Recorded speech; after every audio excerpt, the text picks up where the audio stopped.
Hey guys. So today's the day. I'm by myself today, which is exciting. Um, I'm going to talk about something that I've been seeing around the internet a lot lately, and it troubles me. It does. It really does. It troubles me. So I saw this meme on the internet, and it said, I don't know if it's actually a meme. It was more like a post. It said, let me get to it on my phone. Give me a second. It says, marriage stopped being every woman's dream the moment too many wives started looking like single mothers with a husband. I'm Whitney Lee Fairman Herrera, and this is the Intangible Benefits Podcast. I'm your host, and I'm excited to talk to you today about this particular post that I saw on Facebook and how much it troubles me and what God has to say about such a post. Obviously, not this exact post, but marriage and husbands and wives, and what are to do in our marriages, and what a single lady to do when she's choosing a husband. Because I've been a single lady choosing a husband twice.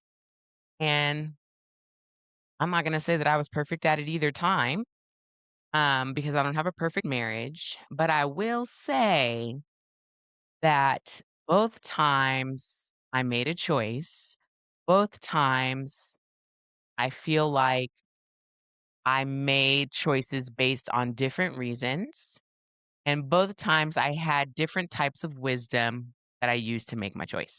So, with that said, let's dig in. So, anywho, let me read this thing again. Marriage stopped being every woman's dream. First of all, how do we know what every woman's dream is? That's the first question that popped into my head when I read this. The moment too many wives started looking like single mothers with a husband. I've been a single mother. Whoever wrote this, have they been a single mother? Do they know what it's like to be a single mother? Because single motherhood is truly, truly, truly the hardest thing that I've ever had to do.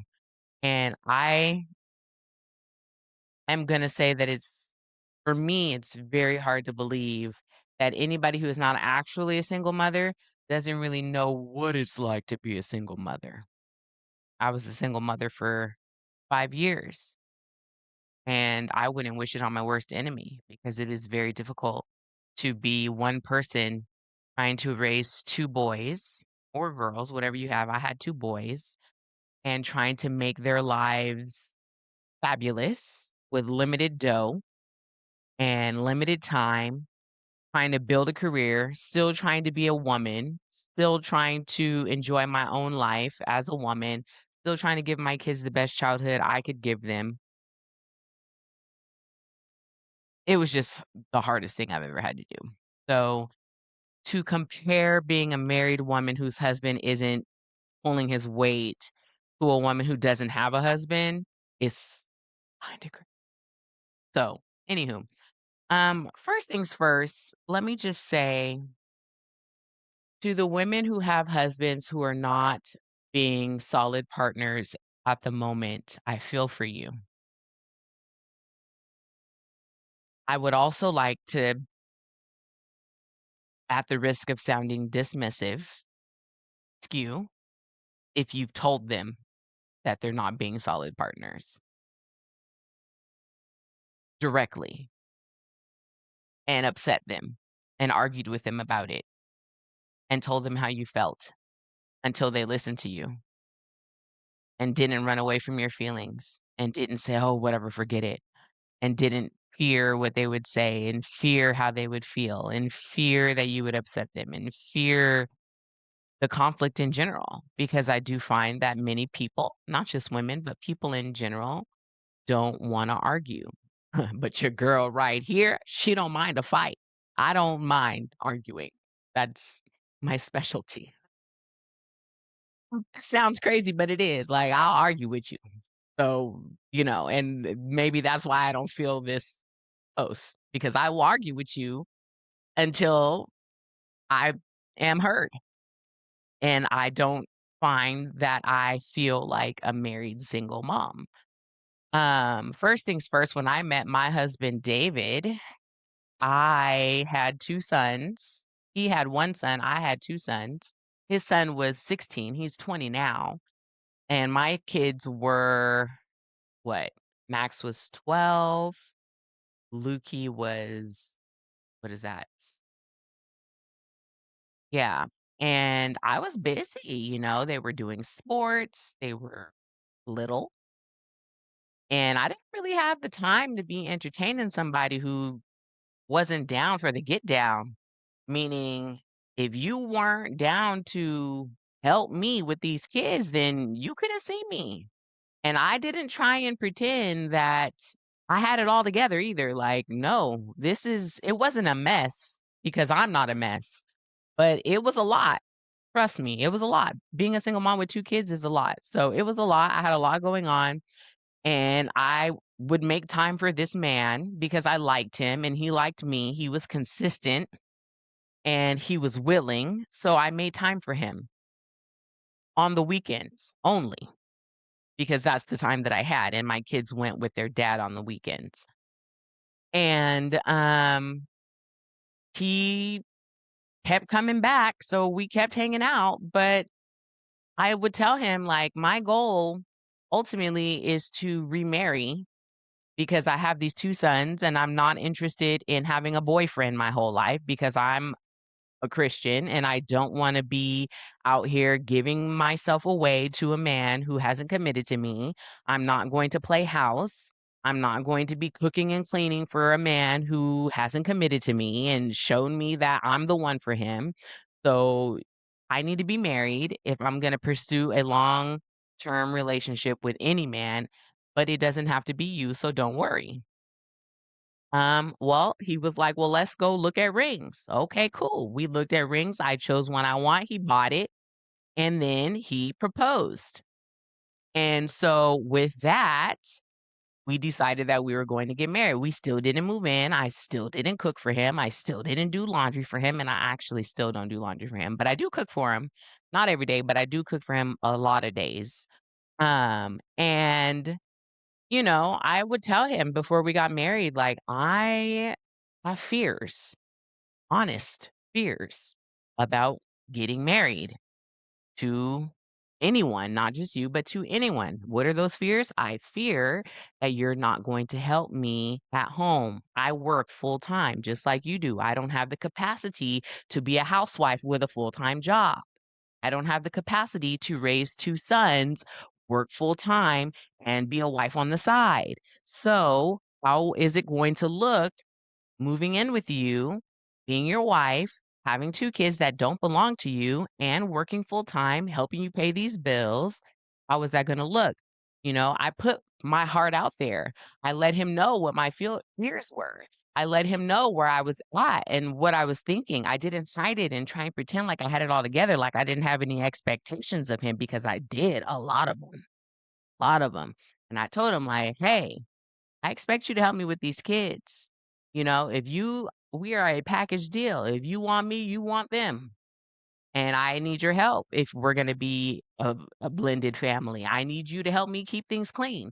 I need you to help me take care of my kids financially. I need emotional support because, I'm dealing with an ex-husband over here on the side with when it comes to raising these children. Like I need your help. It's not as simple as coming into a marriage situation with somebody who doesn't have baggage, essentially. And he understood that, and we would talk about it a lot.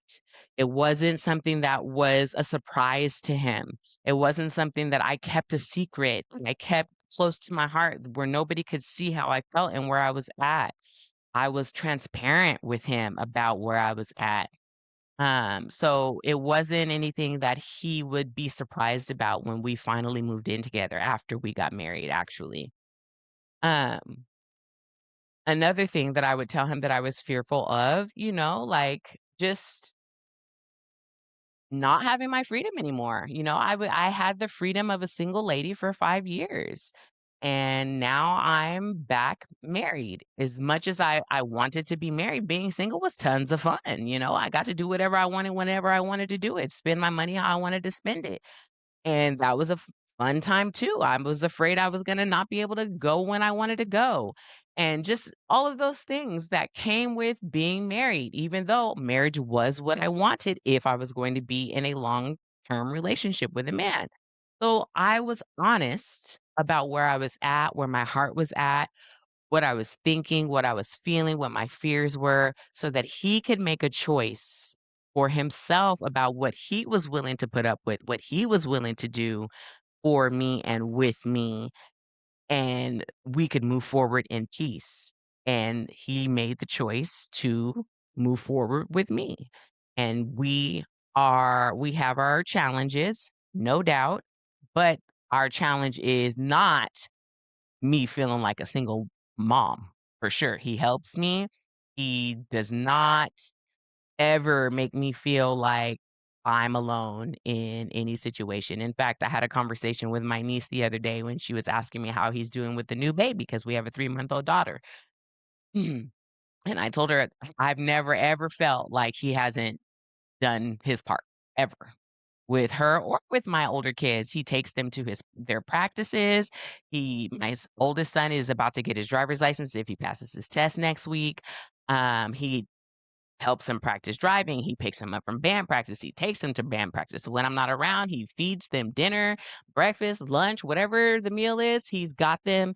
He sends them money if they need it. He helps pay for their extracurricular activities. So I don't feel like I'm alone with my mans. He's got me. But it wasn't because he just has this big giant heart. He does, but he also knew what my expectations were because I told him. And trust me, it wasn't always a smooth transition. There were times where I had to argue with him about it, like, that's not gonna work for me. This is what I need. If you're not willing to give me what I need before we were married, we don't have to do this. So that's another thing. You don't have to marry somebody just because they asked you to.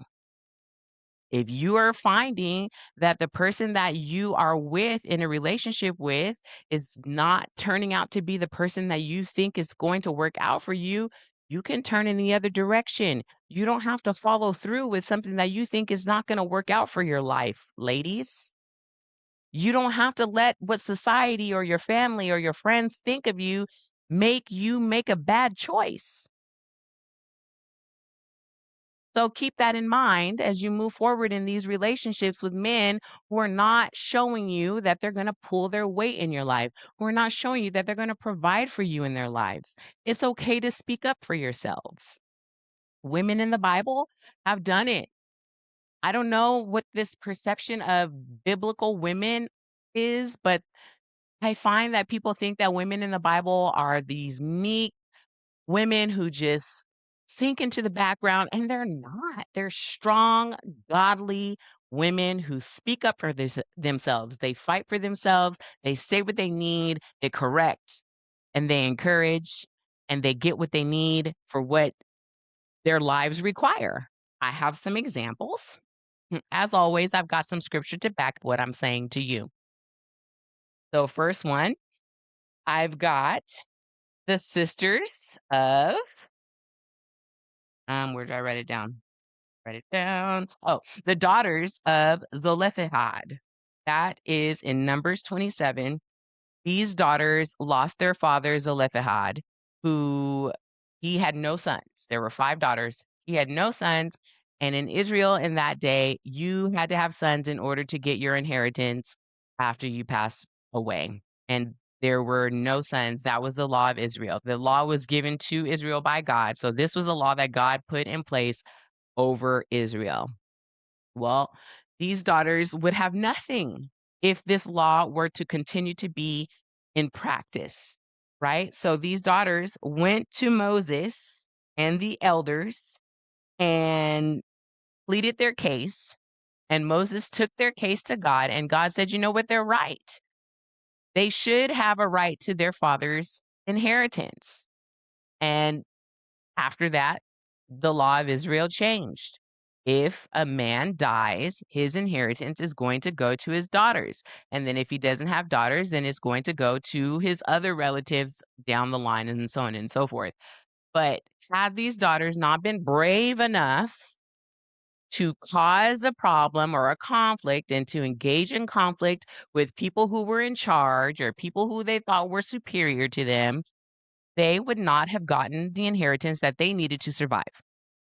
So say what you need, even if it ruffles some feathers in your husband. Another one, Hannah. 1 Samuel 1. Hannah is the mother of Samuel. Samuel is the high priest who appointed Saul as king of Israel. Okay, and David as well after Saul. So Hannah had been tormented by Peninnah, who was the daughter of, why can't I think of this guy's name? Or not the daughter, who was the wife of, what was this guy's name? Can't even think of it right now. Anyway, this guy had two wives, Hannah and Peninnah. And Peninnah had all these children for this guy. And Hannah was barren. She could not have any children. And Peninnah kept bullying Hannah, tormenting her, and crying out to God because her womb was closed. So she went to the temple and she was weeping and praying silently at the temple. And Eli, the high priest, saw her and judged her because he thought she was drunk at the temple. And he was like, "Why are you drunk? Like, what are you doing?" Jumping to conclusions, judging her character because he saw her crying, her lips were moving, but there were no words coming out, is what the Bible says.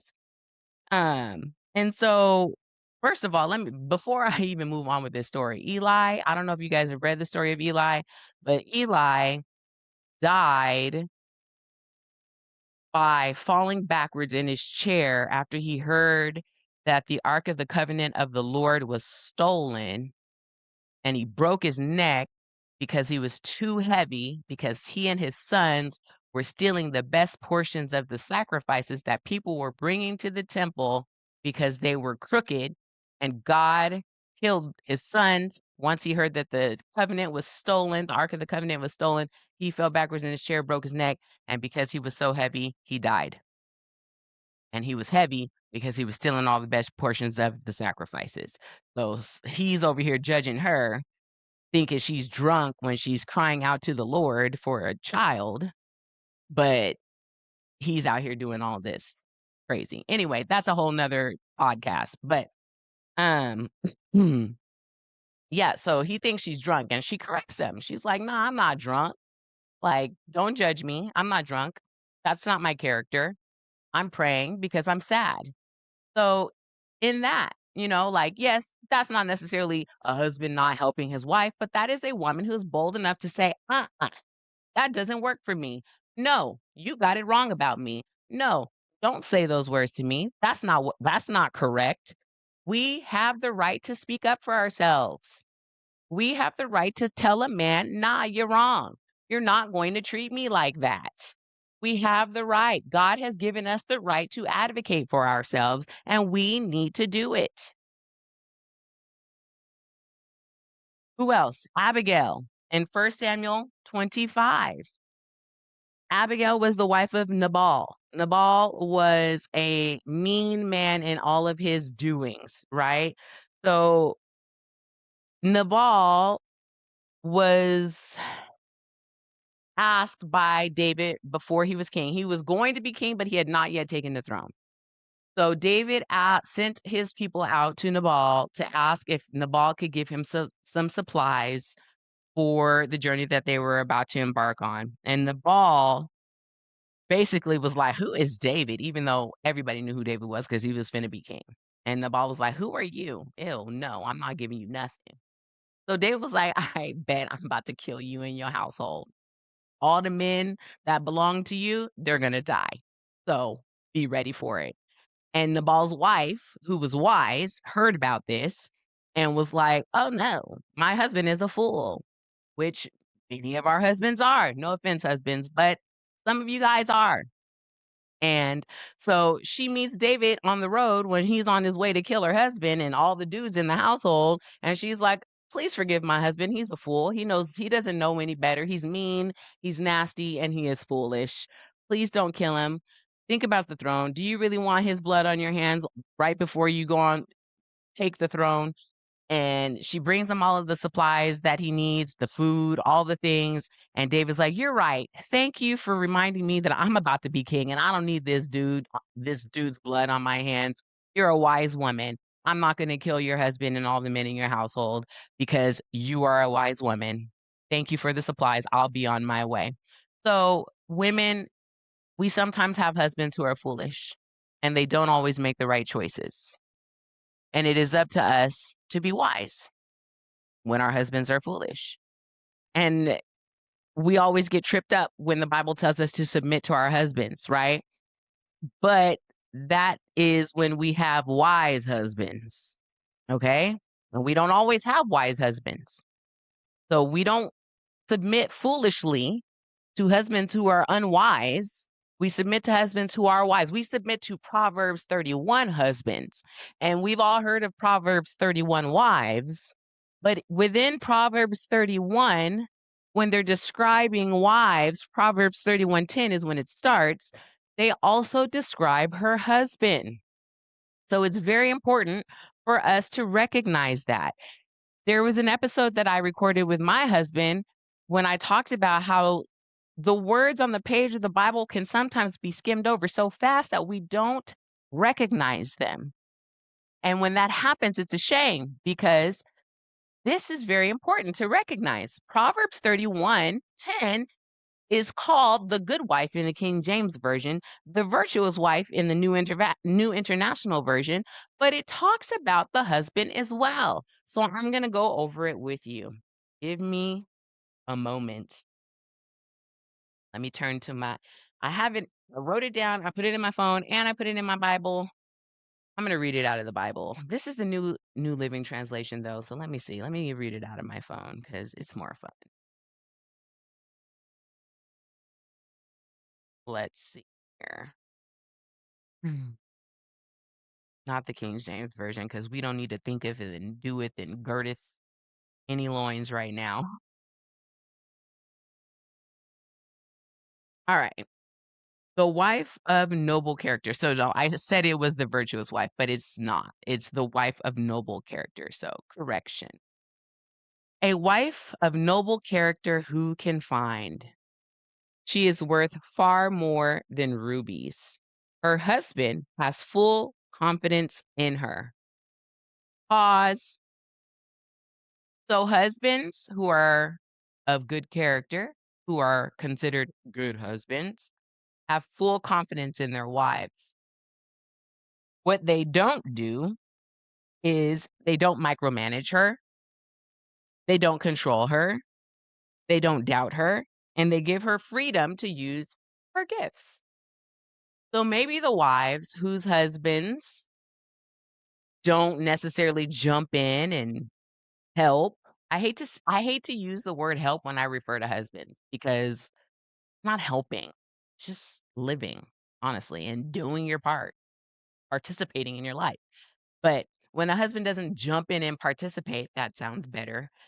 Maybe he's onto something. I don't know. I don't want to be making excuses for husbands who are not participating in their lives because there's many of things that are happening behind the scenes that I don't know, and I don't want to make excuses when a husband really isn't pulling his weight because there are husbands who don't, right? But there are also husbands who have other things going on that I can't attest to. So for the ones who don't, shame. For the ones who do, great. And for the ones who are in the middle, what's going on? You know what I'm saying? What's happening? But understand that husbands should be trusting their wives. Husbands should be trusting their wives and not micromanaging them and making sure that they have faith in what their wives are bringing to their family unit. And that she has freedoms to use their gifts, not being controlling and not being a jerk about things and, tracking her and where you going, who you with, and, you know, telling her she's not able to do this and having no confidence in her. That's don't be like that. Anyway, um, her husband has full confidence in her and lacks nothing of value. She brings him good, not harm, all the days of her life. She selects wool and flax and works with eager hands. She is like the merchant ships, bringing her food from afar. She gets up while it is still night. She provides food for her family and portions for her female servants. She considers a field and buys it. Out of her earnings, she plants a vineyard. She gets about her work vigorously. Her arms are strong for her tasks. She sees that her trading is profitable, and her lamp does not go out at night. In her hand, she holds the distaff and grasps the spindle with her fingers. She opens her arms to the poor and extends her hands to the needy. When it snows, she has no fear for her household, for all of them are clothed in scarlet. She makes coverings for her bed. She is clothed in fine linen and purple. Her husband is respected at the city gate. Pause. Husbands need to be respected among the community.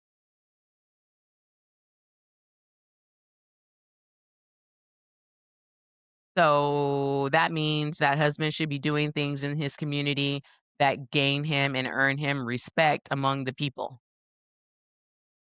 So if you are out here fighting in bars, road raging, cursing folks out, getting drunk, doing drugs, cheating, stealing, you know, all of the things that many people like to do sometimes, you're not doing right.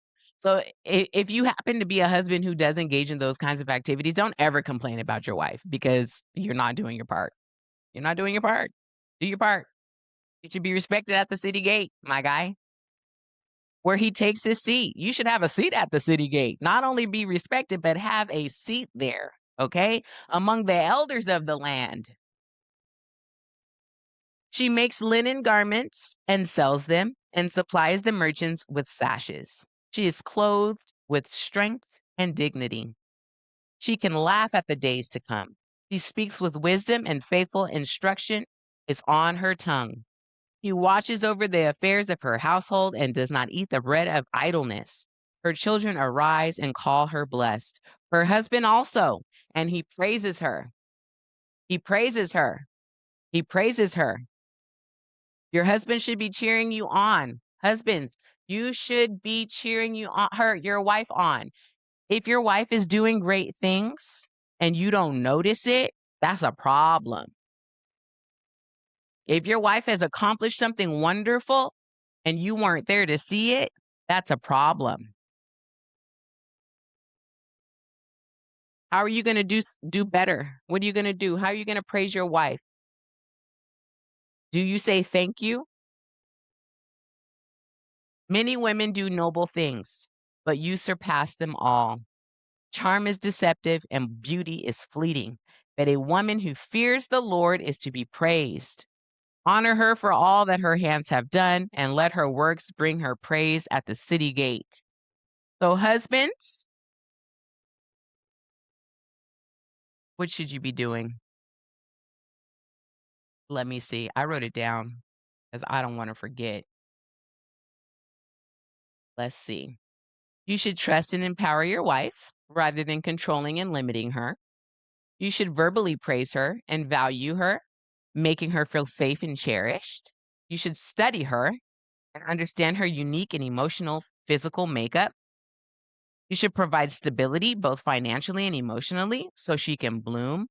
And you should rejoice in her and actively choose to find joy in your life together. I have scriptures for these things, these last three things too. So let's see. That was the first two was from Proverbs 31. So being a Proverbs 31 husband means that you need to trust and empower your wife and you need to praise her verbally.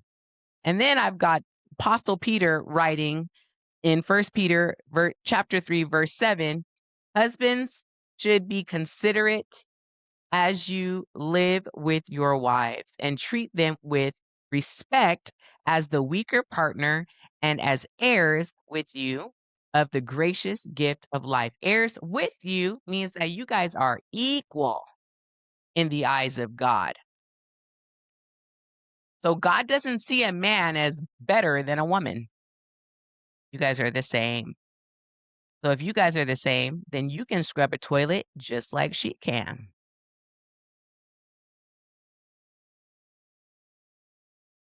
Be understanding. So that means if she's going through something, you should be understanding it. If she can't, you should understand why. You can't understand what you don't know, and you can't know what you don't study. So pay attention to your wives. Study her. Study her. You should know what she likes and what she doesn't like. What's her favorite color? That's very simple. You should know that about your wife. What's her favorite food? These are very basic things to know about your wife. It could go way deeper than that. I'm sure we all know that. It could go way deeper than that. So, we need to be studying each other, really. Wives, what do you know about your husband?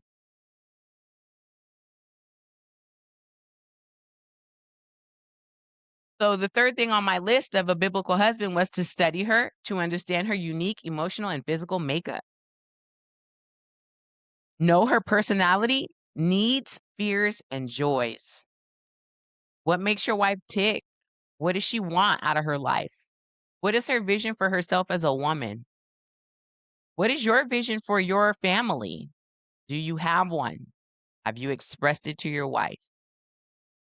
These are important things to discuss before you guys get married so that you guys can choose to determine if that is for you.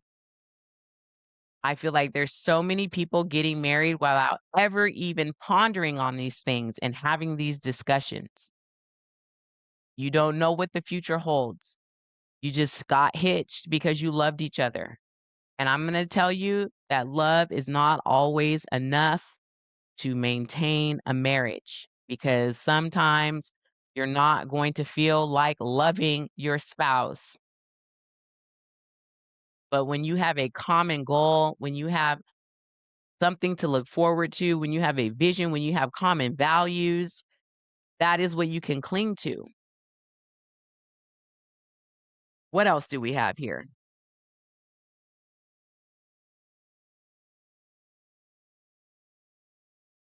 Ecclesiastes 9:9 says, to enjoy life with your wife, whom you love all the days of this meaningless life.